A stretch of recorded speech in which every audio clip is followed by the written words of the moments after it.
আমি আপনাদের সার্বিক এবং মঙ্গল কামনা করে আলোচনা শুরু করছি ইনশাআল্লাহ।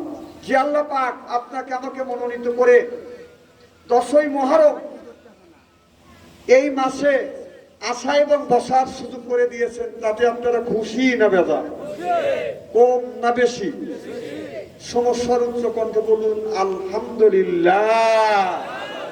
এমন একটা মাস, এমন একটা চাঁদ, এমন একটা দিনে আসছি, রাসূল সাল্লাল্লাহু আলাইহি সাল্লাম বলেছেন মুহররম মাসের এমন দিন নাই যে আল্লাহ দোয়া কবুল করে না। খুশি হবেন বললাম না? এই সুবহানাল্লাহ এখানে বলা লাগবে না, বাড়ির যা বোর কাছে যা সুবহানাল্লাহ বলি। সুবহানাল্লাহ, জোরে কোন সুবহানাল্লাহ। তাতে আমরা তাহলে এখানে এসে ঠকছি না জিতছি? এই মাহফিলে সব মানুষ আসতে পারবে না। আল্লাহ যাকে মনোনীত করছেন সেই মুহররম মাসে 10ই মুহররম আশুরা যাকে বলা হয়,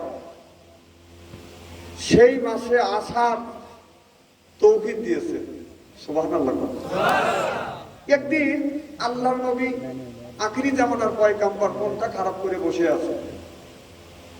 আল্লাহ রাসূলের মন খারাপ আল্লাহ সহ্য করতে পারে না। আল্লাহ বলে জিবরাইল তাড়াতাড়ি আমার বন্ধুর কাছে যাও, আমার বন্ধুর মন খারাপ, আমার বন্ধুর কিসের অভাব, টাকার অভাব, পয়সার অভাব, নারীর অভাব, গাড়ির অভাব, সব অভাব হয়ে গেছে। সুবহানাল্লাহ। জিবরাইল আলাইহিস সালাম চলে আসলেন। মুহাম্মদ হাই গিবনা গুপ্তা তানা গুপ্তা জিবরাইল, জিবরাইল হাই গিবনা গুপ্তা তানা গুপ্তা রব্বুল জলিল।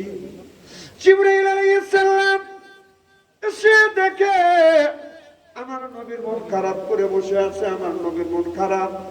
জিবরাইল আলাইহিস সালাম বলে ইয়া রাসূলুল্লাহ, ইয়া হাবিবাল্লাহ, ও নবীজি আপনি মন খারাপ করে বসে আছেন, আপনার কিসের অভাব, টাকার অভাব, পয়সার অভাব, নারীর অভাব, গাড়ির অভাব, কিসের অভাব? সব অভাব গুলি আল্লাহ দূর করে দিবে। সুবহানাল্লাহ। জিবরাইল আলাইহিস সালাম বললেন না না, এই জন্য মন খারাপ না। 10ই মুহররম, এই 10ই মুহররম আজকের এই আসরের দিনে নবী মন খারাপ করে বসে আছে। আল্লাহ বলে জিবরাইল সব বিস্তারিত ঘটনা বলে দিয়ে আসো। এবার জিবরাইল আলাইহিস সালাম আমার নবীর কাছে যা বলে ইয়া রাসূলুল্লাহ, ইয়া হাবিবাল্লাহ, আপনি মন খারাপ করবেন না গো নবীজি, আল্লাহর পক্ষ থেকে একটা খবর নিয়ে আসছি। আল্লাহ নবী বললেন দে জিবরাইল, কি খবর তুমি আনছো তুমি বলো। বলে ইয়া রাসূলুল্লাহ, ইয়া হাবিবাল্লাহ, আপনি কি সহ্য করতে পারবেন? আমার নবী বললেন জিবরাইল রে, আল্লাহ যে কথা বলেছে যত কষ্টই হোক না কেন আমি নবী সহ্য করেই নিব। সিল্লে এখন মারহাবা। জিবরাইল আলাইহিস সালাম আমার নবীরে বললেন ইয়া রাসূলুল্লাহ, ইয়া হাবিবাল্লাহ, আপনি যে আদরের দুইটা নাতিকে আপনি পিঠে করে করে খেলা করেন, আমার নবী হাসান হুসাইনকে পিঠে নিয়ে বাজার খেলা করছে। হাদিস শরীফের মধ্যে আছে হযরত হুসাইন আর হযরত হাসান রাদিয়াল্লাহু তাআলা আনহু দুই ভাই বলে না না, কত মানুষ ঘোড়া নিয়ে যায়, ঘোড়ায় চড়ে।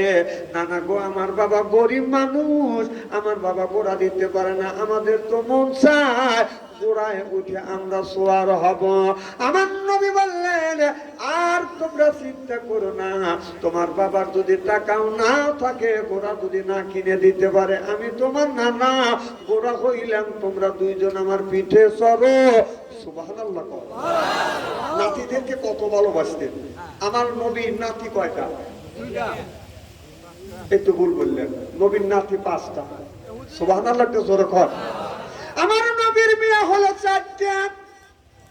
আমার নবীর মেয়ে হলো 4টা, জয়নব, রোকেয়া, কুলসুম আর হযরত ফাতেমা। সুবহানাল্লাহ। জয়নব তো মারাই যায়, তার ছেলে সন্তান হয় না। ফাতেমার ঘরের 2টা ছেলে।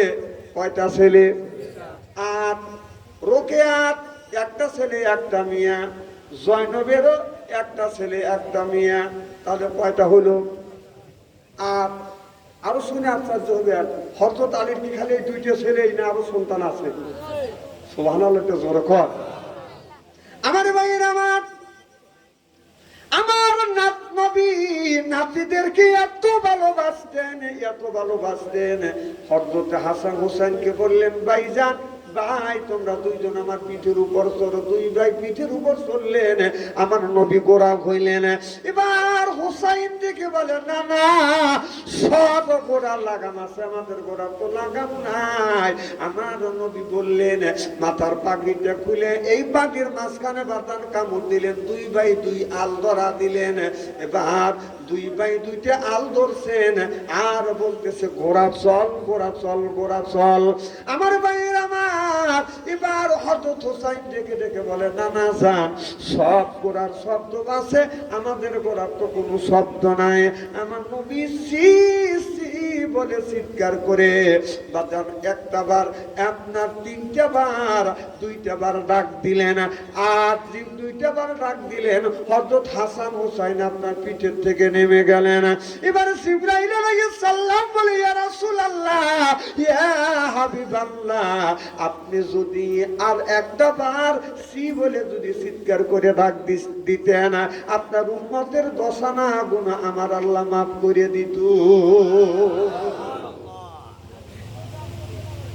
আমার ভাইয়ের আমার জিবরাইল আলাইহিস সালাম আমার নবীর কাছে যা বলে, ইয়া রাসূলুল্লাহ, ইয়া হাবিবাল্লাহ, ও নবীজি, আপনি যেই দুই নাতিকে নিয়ে গোড়া খেলা খেলেন, সেই দুইটা নাতির মৃত্যুর আলামত। আমার নবী বললেন, আমার নাতির দুইটা নাতির কিভাবে মরণ হবে আমাকে একটু বোঝাও। হযরত জিবরাইল আলাইহিস সালাম বলে, ইয়া রাসূলুল্লাহ, ইয়া হাবিবাল্লাহ, আপনার বড় নাতির হাসান রাদিয়াল্লাহু তাআলা মৃত্যু হবে জহর খায়া বিষ পানে। আর আপনার ছোট নাতি হযরত হোসাইনের মৃত্যু হবে দাস্তান শহীদ কারবালায় তরবারির নিচে। এই কথা যখন নবী শুনলেন, আমার নবী স্তব্ধ হয়ে গেলেন। এবার আমার নবী বললেন, জিবরাইল, এই খবর তুমি নিয়ে আসছো। আমার নবী এই কথা শুনিয়ে দৌড় হযরত হাসান হোসেনের কাছে চলে গেলেন। হোসেনকে কোলে নিয়ে আমার নবী বাদাম দুই গালে চুমো দেয়, শরীরের অনেক জায়গায় বাদাম অনেক অঙ্গে চুমো দেয় আর বলে, আল্লাহুম্মা হুসাইনা সাবরা, আল্লাহুম্মা হুসাইনা সাবরা, ওয়াসিকাল্লাযিনা সিয়ান, ওয়াসিকাল্লাযি ওলিয়ান, আল্লাহুম্মা হুসাইনা সাবরা, সিল্লা সিল্লা কান মারহাবা। আল্লাহ বলে, জিবরাইল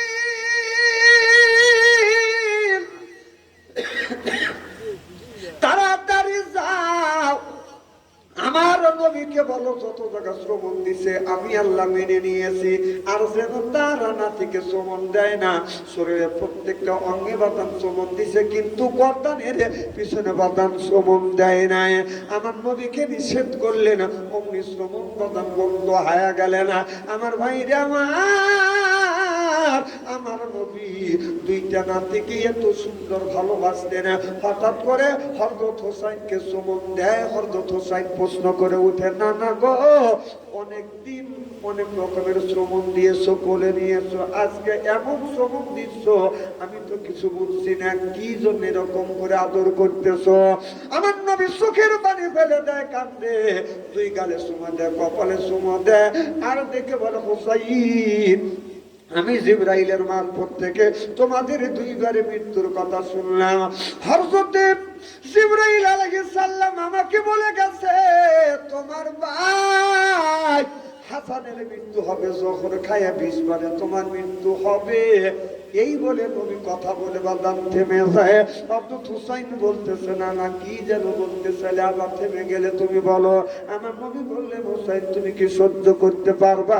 হুসাইন রাদিয়াল্লাহু তাআলা বললেন, না না, আমি সহ্য করতে পারবো। আমার নবী বললেন, তোমার মৃত্যু হবে দাস্তান শহীদ কারবালায় তরবারি নিচে।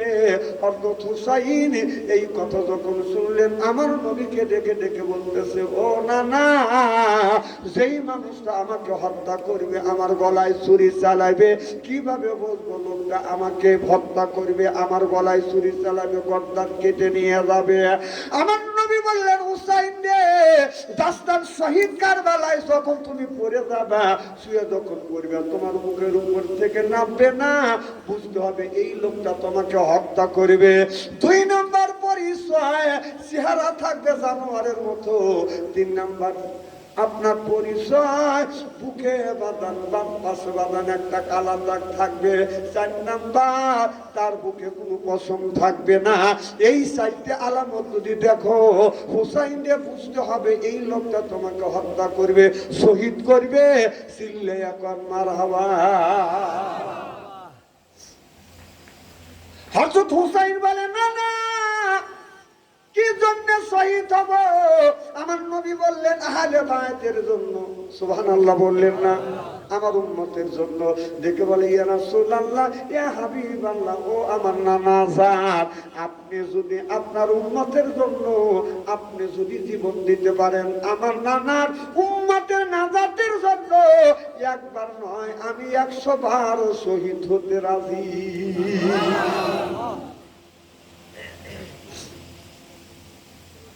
খারাপ লাগতেছে নাকি? আমি সরাসরি অন্যদিকে ওয়াজ না নিয়ে, কারণ আজকের যেই কথা, যে ওয়াজ, সেই হক আজকে আমার আদায় করতে হবে। কারণ আমার ভাইদের বলেছে আসরের দিন, এই এমন একটা মাস, এমন একটা সাত, এমন একটা দিন, এই দিনেই আল্লাহ দুনিয়া সৃষ্টি করছে। সুবহানাল্লাহ। দুনিয়ার ভালো ভালো কাজ এই মাসেই করছে। হযরত ইউনূস আলাইহিস সালাম যখন পানির মধ্যে ঝাঁপিয়ে বলো মাছ বাজান তাকে গিলে খাইলেন, ইউনূস আলাইহিস সালাম পানির অন্ধকার, এরপরে বাজান আপনার মাছ, 2 মাসের পেটের মধ্যে রাতের অন্ধকার, ইউনূস আলাইহিস সালাম ওই পানির মধ্যে থেকে আল্লাহরে বলে না ইলাহা ইল্লা আনতা সুবহানাকা ইন্নী কুনতু মিনাজ জালিমিন। আমার ভাইয়ের আমার,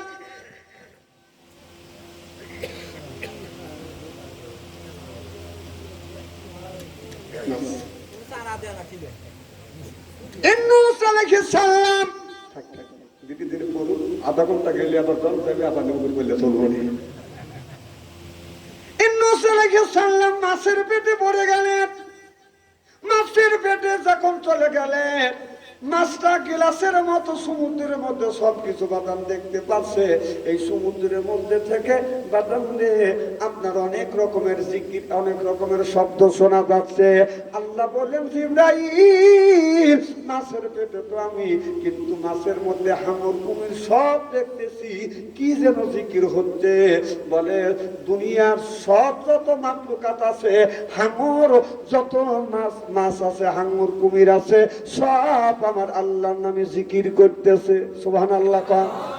ইউনূস আলাইহিস সালাম যখন বললেন লা ইলাহা ইল্লা আনতা সুবহানাকা ইন্নী কুনতু মিনাজ জালিমিন, আল্লাহ আমার বিশ্বাস এখান থেকে তুমি আমাকে উদ্ধার করবে।